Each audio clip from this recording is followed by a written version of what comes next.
Welcome back to the Solid Cleveland Sports Take. I'm your host, Sacrifice, and before we get into today's commentary, I need y'all to go subscribe to the channel so that you're notified whenever I post a video. So without further ado, let's get into it. Cleveland. Man, we've been through hell and back as a fan base, but I've got to say it, man. This fire Kevin Stefanski talk is wild, it's emotional, and honestly, it's proof that a lot of us have forgotten where we came from. Look, I've been a Cleveland fan, a Cleveland Browns fan since I was 6 years old. That's over years of heartbreak, chaos, and dysfunction.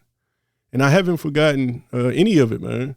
From 1999 to 2019, when the Browns returned as an expansion team, our record was a whopping 101 wins and 234 losses and one tie.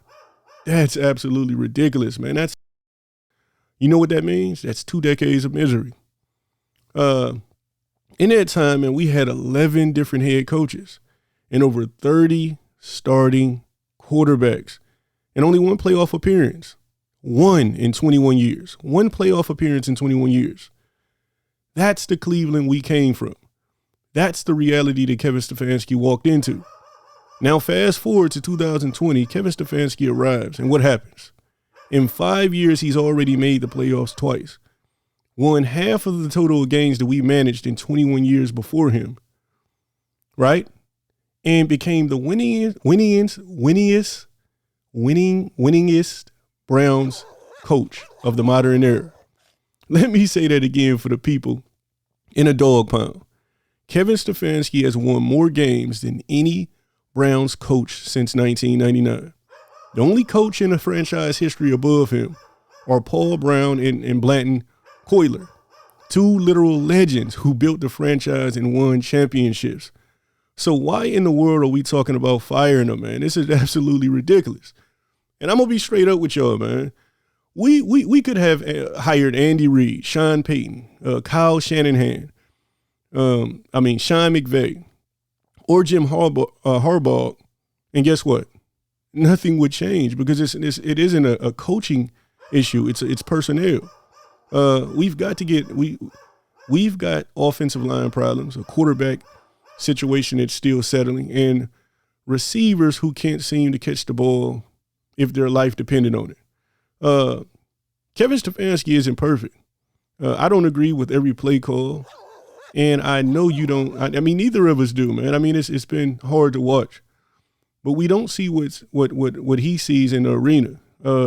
The coaches and the coordinators make millions because of their expertise, because they're analyzing information that we don't have access to in real time.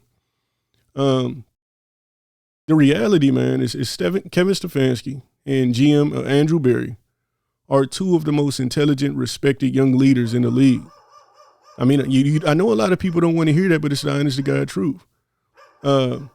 They've given Cleveland something that we haven't had in decades, right? That's stability.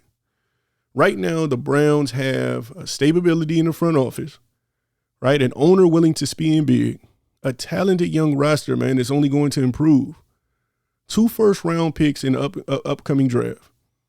We're in a position to fix what's broken, man, and that's what I need people to understand, especially on the offensive side of the ball. This isn't a collapse. It's a construction, right? I know it's frustrating. It's frustrating for me as well.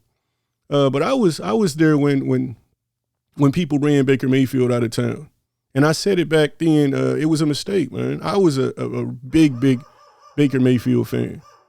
Now he's out there balling, leading the MVP race, right? And I'll say it again.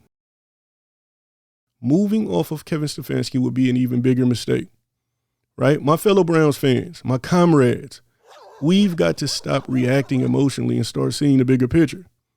We've been unstable for a long time, man. For so long that stability feels uncomfortable. This is what foundation looks like. We are closer than many people think, man. You know what I mean? Give Kevin Stefanski and Andrew Berry, to me, man, at minimum, at least 2 more years, right? Let him and Andrew Berry finish what they started. Because when it all clicks, the American team, the Cleveland Browns, will dominate for years to come. So I have a question, man. Do you honestly believe that the Browns would be any better if we replace Stefanski with one of the top coaches? Andy Reid, McVay, Shanahan, or Harbaugh? With the same roster? Or are we caught up in frustration that we can't see progress through the pain?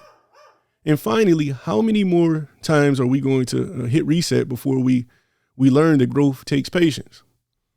This is Solid Cleveland Sports Take, man. I'm just calling it like I see it. Stand tall, Cleveland. We're almost there, baby. I'm out.